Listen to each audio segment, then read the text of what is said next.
কোন ওয়াক্তের সালাত ছুটে যাওয়াকে ধন সম্পদ ও পরিবার পরিজন ধ্বংস হয়ে যাওয়ার সাথে তুলনা করা হয়েছে? ক ফজরের সালাত, খ আসরের সালাত, গ মাগরিবের সালাত, খ ইশার সালাত।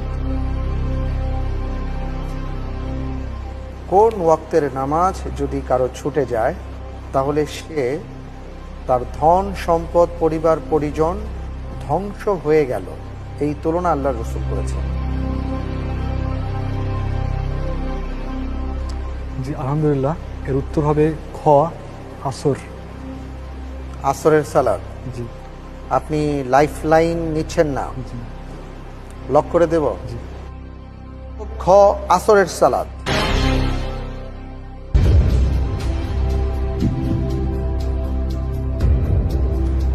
মাহমুদুল হাসান ভাই, আপনি এবার যে উত্তরটি দিয়েছেন আসরের সালাত, এবারের উত্তরটি সঠিক হয়েছে।